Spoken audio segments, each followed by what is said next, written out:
கேள்வி பார்வையாளருக்கு வணக்கம். இந்த நேர்காணலில் நம்ம சந்திக்க இருக்கும் சிறப்பு விருந்தினர் உச்சநீதிமன்ற வழக்கறிஞர் கேசவ். அவங்களுக்குலாம் இன்னைக்கு தெரியும்.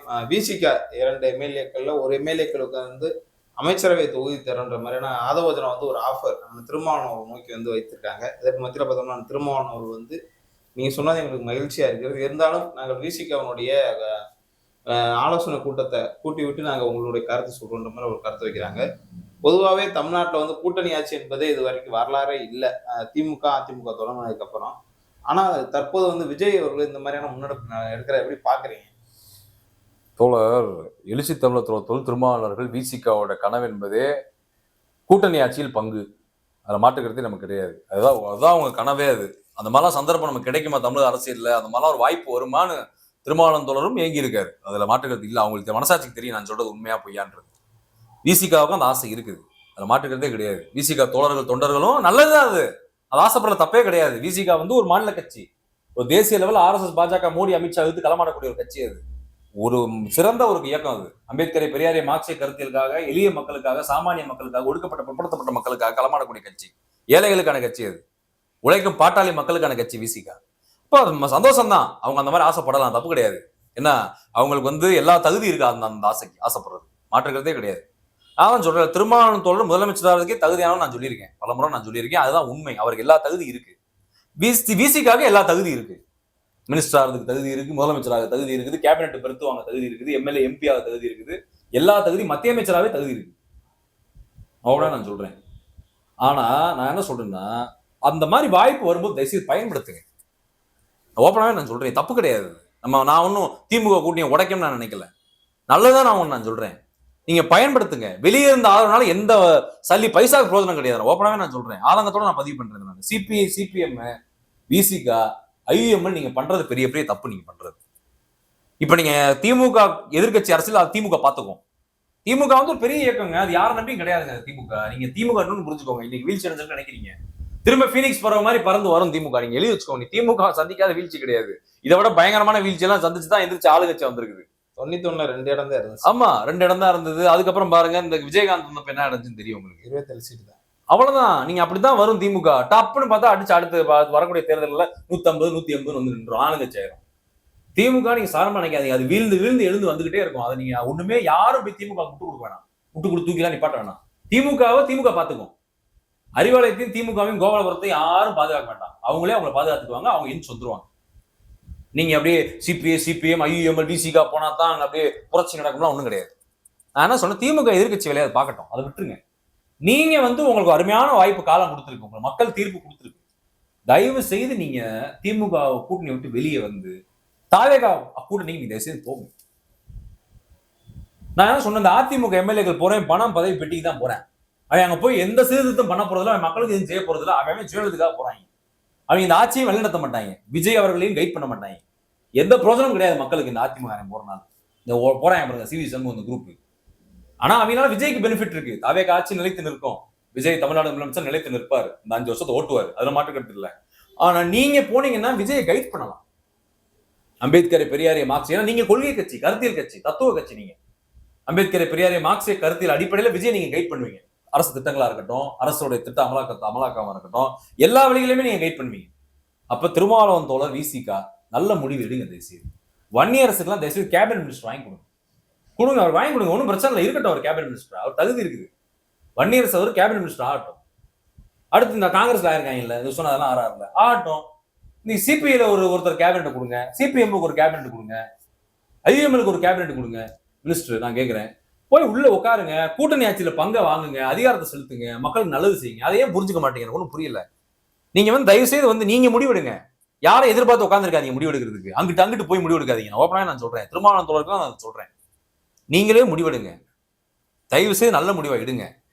தாவேகா ஆட்சிக்கு ஆதரித்து உள்ள கூட்டணிக்குள்ள போங்க. அப்பதான் நீங்க ஆர்எஸ்எஸ், பாஜக, மோடி, அமித்ஷா, சங்கிகளை 3% பிராமண கும்பலை நீங்க கவுண்டர் பண்ண முடியும் தமிழ்நாட்டில். நீங்க அது உள்ள போனா கவுண்டர் பண்ண முடியாது. ஓப்பனாவே நான் சொல்றேன், கவுண்டரே பண்ண முடியாது தோழர். அவங்கள நீங்க வெளியே இருந்து எப்படி கவுண்டர் பண்ணுவீங்க? நீங்க அவன் வந்து நான் சொல்றேன்ல, நீங்க உள்ள போயிட்டு அவன் பயந்துருவான். அதுதான் நான் சொல்றேன், இது இந்த வாய்ப்பு திரும்ப உங்களுக்கு கிடைக்காது. நான் கேட்கிறேன், திமுக அதிமுக எத்தனையோ கூட்டணியில இருந்தீங்கல்ல, விசிகா, சிபிஐ, சிபிஎம், அடுத்து வந்து ஐஎம்எல், உங்களுக்கு கேபினட் கொடுத்தாங்களா? அமைச்சர் பதவி கொடுத்தாங்களா? பெர்த்து கொடுக்குறேன் கூப்பிட்டாங்களா அவங்கள? தாவேகா தான் கூப்பிடுறான்ல, அமைச்சர் கொடுக்குறேன் வாங்க வாங்க வாங்க, நேத்து கூப்பிட்டு இருக்கேன், இன்னைக்கு கூப்பிட்டு இருக்கேன், இன்னைக்கு சாயந்தரம் கூட வாங்கன்றான். நாங்க பேச்சுவார்த்தை நடத்தி சொல்லுவோன்றீங்க நாளைக்கு. இப்ப அதிமுக வந்து அதான் சொல்றேன்ல, நீங்க உள்ளே வெளியே கேம் ஆடுவீங்க, பயமுறுத்துவீங்க, ஆட்சி எல்லாத்தையும் கலைச்சு விட்டு ஓடி போயிருவீங்கனாலதான் விஜய் வந்து அதிமுக ஆதரவாங்க. தான் நடந்த உண்மை, ஓபனா நான் சொல்றேன். ஏன்னா அவருக்கு வந்து என்னன்னாங்க, இது கிடைப்பதற்கு அரிய வாய்ப்பு தமிழ்நாடு முதலமைச்சர் பதவி. அதாவது இறந்துட்டு போறா சொல்லுங்க, யாரும் நீங்க இறந்துட்டு போவீங்களா? நான் வந்து இறந்துட்டு போவேன் அந்த பதவியை. சரி பாத்துக்கலாம்ப்பா, அடுத்த எலெக்ஷன்ல பாத்துக்கலாம்ப்பா, விடுப்பா அப்படின்னு நான் அப்படியே ரிசைன் பண்ணிட்டு போயிருவேன். சொல்லுங்க, நீங்களே சொல்லுங்க. பண்ண மாட்டோம். இப்ப விஜய் அதை தற்காத்துக்குள்ளதான் பாப்பாரு. எந்த மனுஷனாலும் தற்காத்துக்குள்ளதான் பாப்பா. அந்த இடத்துல சுயநலமா தான் இருப்பான் யாரா இருந்தாலும். தப்பே கிடையாது அதுல. அவர் அரசியல்வாதி விஜய். நடிகர்லாம் தூக்கி ஓரமா போடுங்க. இப்ப ஒரு முதலமைச்சர் அரசியல்வாதி, அப்படிதான் நீங்க விஜய் பாக்கணும். அவர் அரசியல் எல்லாம் பண்ணுவாரு. அவர் ஒன்னும் தேவதூதம் கிடையாது, மனித கடவுள் கிடையாது. அப்ப நான் என்ன கேட்கிறேன், திருமாவளவன் தோழருக்கு என்ன தயக்கம் ஒன்றும் புரியல. சிபிஐ சிபிஎம்க்கு என்ன தயக்கம், வீரபாண்டியன் தோழர் சமூகத்துல என்ன தயக்கம் தோழர்களுக்குலாம் ஒன்றும் புரியல. உடனே பயன்படுத்துங்க இந்த வாய்ப்பை, உடனே கூட்டணி ஆட்சி போங்க, கேபினெட் வாங்குங்க. அவங்க மேல நம்பிக்கை இல்லைன்னு நினைச்சிருவாங்களா மத்தவங்களாம்? திமுக கூட்டணில இருந்து வெற்றி பெற்று அங்க போயிட்டாங்க. நான் என்ன சொல்றேன்னா, அதிகாரம் இருந்து மக்களுக்கு நீங்க தொண்டு செய்து பணி செய்தால் நம்பிக்கை தானா வரும். மக்கள் இன்னமும் உங்களை அங்கீகரிப்பான். தயவுசெய்து புரிஞ்சுக்கோங்க, தயவுசெய்து புரிஞ்சுக்கோங்க. திருமாவளவன் தோழர்லாம் காட்டுமன்னார் கோயில நின்று எம்எல்ஏவா நீங்க ஆயிருக்கணும். வன்னியரசன் திருமாவளவன் தோழருமே கேபினெட் மினிஸ்டர் ஆயிருக்கணும். சட்டசபையில் அரசியல் பண்ணிருக்கணும். அரசியல் பண்ணியிருந்தா நீங்க வேற லெவலுக்கு போயிருக்கும் விசிகா. அதெல்லாம் எனக்கு ரொம்ப வருத்தமா இருக்கு. எனக்கு ஜோதிமணி கொடுத்துருக்கீங்க, தப்பு கிடையாது, நல்ல கேண்டிடேட் தான் அவரு. அவரை நான் குறைச்சு மதிப்பிடல. நீங்க வந்திருக்கணும் தமிழ்நாடு அரசியலுக்குள்ள வந்து, நீங்க களமாடி இருக்கணும். நீங்க நான் தான் சொல்றேன் இல்ல, இப்ப கூட உங்களுக்கு ஒண்ணு கெட்டு போல, கேபினெட்டை வாங்கிட்டு உள்ள போய் அரசியல் பண்ணுங்க. நீங்க தமிழ்நாட்டுல அரசியல் பண்ணுங்க. நாடாளுமன்றத்துல பேசி என்னங்க பிரயோஜனம்? நீங்க காத்து கத்துறீங்க, அவங்க கண்டுக்கவே மாட்டாங்க நாடாளுமன்றத்துல. நீங்க 40 பேர் போறீங்க, காச்சான்னு கத்துறீங்க.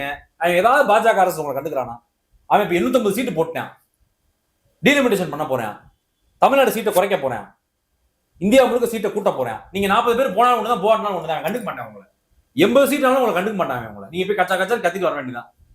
நீங்க தமிழ்நாடு சட்டசபைக்குள்ள போங்க, திருமாவளவன் தோழர் நான் சொல்றேன். இங்க போய் நீங்க அரசியல் பண்ணுங்க, கத்துங்க, சவுண்ட கொடுங்க. பட்டியல் சமூக மக்கள், பிற்படுத்தப்பட்ட சமூக மக்கள், ஒடுக்கப்பட்ட மக்கள், ஏழைகளுக்கு உரிமைக்கு நீங்க குரல் கொடுங்க. பெண்கள், மாணவர்கள், இளைஞர்களுக்கு உரிமைக்கு.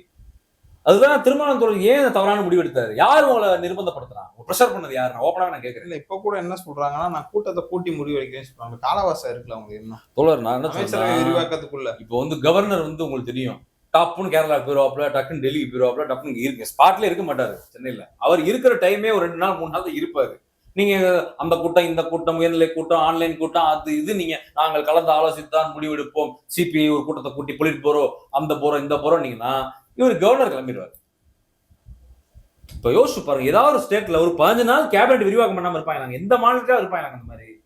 அட்ட ஸ்ட்ரெச்ல பார்த்து நீங்க ஜெயலலிதா இருக்கும்போது, கலைஞர் இருக்கும்போது பாருங்க, ஒரே பதவியேற்புனால எல்லாருமே பதவி ஏற்றுவாங்க.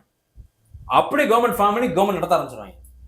நீங்க 15 நாள் முக்கியமான துறைகள், வனத்துறை, எவ்வளவு துறை இருக்குது, அமைச்சரே இல்லாம அந்த துறை கிடக்குது. போக்குவரத்து துறை எல்லாம் எவ்வளவு பெரிய துறை, தமிழ்நாடு ஸ்தம்பிச்சிரும் போக்குவரத்து துறையில ஏதாவது பிரச்சனை ஆச்சுன்னா. அப்ப அந்த துறைகள்லாம் அப்படியே கிடக்கு. நீங்க இதெல்லாம் சாரம் நினைக்காதீங்க, லா அண்ட் ஆர்டர் பிரச்சனை ஆயிரும். திடீர்னு ஏதாவது துறைகள் பிரச்சனை ஆச்சுன்னா தயவு செய்து உடனடியா முடிவெடுங்க. போய் கேபினெட் பெருத்து வாங்குங்க, வாங்கி கூட்டணி ஆட்சியில பங்கெடுங்க. ஒரு அனுபவம் தான் சொல்றது. உங்களுக்கு இந்த வாய்ப்பு என்னைக்குமே கிடைக்காது. இன்னும் சொல்றேன், இந்த வாய்ப்பு உங்களுக்கு என்னைக்குமே கிடைக்காது. தயவுசெய்து மறந்துடாதீங்க, இது என்னைக்குமே இந்த வாய்ப்பு உங்களுக்கு கிடைக்காது. தயவுசெய்து பயன்படுத்தி மக்களுக்கும் நல்லது செய்யுங்க, நீங்களும் பயனடைச்சுக்கோங்க. பயனடைச்சுக்கோங்க எந்த விதத்தை சொல்றேன்னா, அதிகாரத்துல பயனடைங்க. அதிகாரம் என்பது மிக வலிமையானது. மக்கள் நீங்க என்னன்னாலும் செய்யலாம் அதிகாரத்தை வச்சு. தயவுசெய்து பயனடைச்சுக்கோங்க, இந்த வாய்ப்பை விட்டுறாதீங்க. நாளை அப்படின்னா யாரும் இருந்தாலும் உங்களுக்கு இந்த வாய்ப்பு கொடுக்க மாட்டாங்க. ஓப்பனா தாவேகா இந்த அளவுக்கு இறங்கி வர்றது பெரிய விஷயம். காங்கிரஸுக்கு கேபினெட், எல்லாரும் எவன் கேபினெட் கொடுத்துட்டு இருக்கேன். விஜய் நினைச்சா சொல்லலாம்ல, கேபினெட்லாம் கொடுக்க முடியாது. எங்க தாவேகா தான் கேபினெட், நாங்க தான் சிங்கிள் லார்ஜஸ்ட் பார்ட்டி, உங்களுக்கு தரணும் சொல்லலாம்ல. ஆனாலும் கொடுக்க வராருல்ல. ஆமா ஆமா. நீங்க இப்படி நான் இன்னும் சொல்றேன், நீங்க இப்படியே இந்த அதிமுக, இந்த சிபிஐ சிபிஎம் விசிகா ஐஎம் எல்லாம் பயங்காமிச்சிட்டே இருந்தீங்கன்னா மக்கள் பார்த்துக்கிட்டே இருப்பான். அடுத்த வாட்டி விஜய்க்கு நம்ம சிங்கிள் மெஜாரிட்டி கொடுத்துருவோம்டா, 150 சீட் கொடுத்துருவோம்டா, 200 சீட் கொடுத்துருவோம்டா முடிவு பண்றது பச்சிக்கலாம். பாத்துக்கோங்க, மக்கள் இளைஞருக்கு சொல்றேன், 2K ஜென்ஜிலாம் 90s கிட்ட ஷார்ப்பா பாக்குறேன். எங்க அண்ணன் விஜய்க்கு வந்து 108 சீட்டு கொடுத்தனாலதானே அப்படி எல்லாத்தையும் போய் கால் விழுந்துட்டு இருக்கிறாரு எங்க அண்ணன். நீங்க பாக்குறேன், அவன் அப்படிதான் யோசிக்கிறேன். ஆமா, விஜய் நல்லது பண்றது செகண்டரி. எங்க அண்ணன் நம்ம தப்பு பண்ணிட்டோமே, 108 கொடுத்துட்டோமே, ஒரு இன்னொரு 15 சீட் கொடுத்தா அண்ணன் சிங்கிள் மெஜாரிட்டில கவர்மெண்ட் ஃபார்ம் பண்ணிருப்பாரு அப்படின்னு பல பேர் புலம்புறாங்க. நான் பாக்குறேன், எனக்கே ஆச்சரியமா இருக்கு. எனக்கு இவங்க என்ன பண்ணுவாங்க, அடுத்த வாட்டி என்ன பண்ணுவாங்க, நான் அண்ணனுக்கு இந்த வாட்டி 200 கொடுக்கணும்டா, எவன்டே போய் எங்க அண்ணன் நிக்க கூடாதுன்னு சொல்லி அடுத்த வாட்டி 200 கொடுக்குவாங்க. இன்னொன்னு சொல்றேன், இந்த மக்களை புரிஞ்சுக்கோங்க. அவனுக்கு கருத்தியல், கொள்கை, கோட்பாடு, தத்துவம்லாம் தேவை கிடையாது. அவன் எதையுமே பார்க்கல. விஜயோட கவர்ச்சி, cinema, attraction, social media Gen Z 2K 90s கிட்ஸ்லாம் அதுக்குள்ள மூழ்கி கிடைக்கான். அவன் பார்த்துக்கிட்டே இருப்பான். நீங்க இந்த மாதிரிலாம் பண்ணீங்கன்னா உங்களுக்கு எதிராக திரும்பிடுவான். அவ்வளவுதான் நான் சொல்ல முடியும். நீ அவனை எதிர்த்தீங்கன்னா நீங்க தமிழ்நாட்டு அரசியலே பண்ண முடியாது யாரா இருந்தாலும். ஏன்னா இனிமேல் அவன் தான் முடிவு பண்ண போறான். யார் எம்எல்ஏ, யார் எம்பி, யார் சிஎம், யார் மினிஸ்டர் எல்லாம் இனிமேல் இவன் தான் முடிவு பண்ண போறான். இந்த குரூப் நீங்க இந்த குரூப் பயக்கணுமா பயக்க வேணாம் நீங்க எல்லாருமே முடிவு பண்ணிக்கோங்க. அதான் என்னுடைய கருத்து. ஓகே தோழர், பொறுத்து வந்து பார்ப்பேன். எனக்கு நன்றி. நன்றி தோழர்.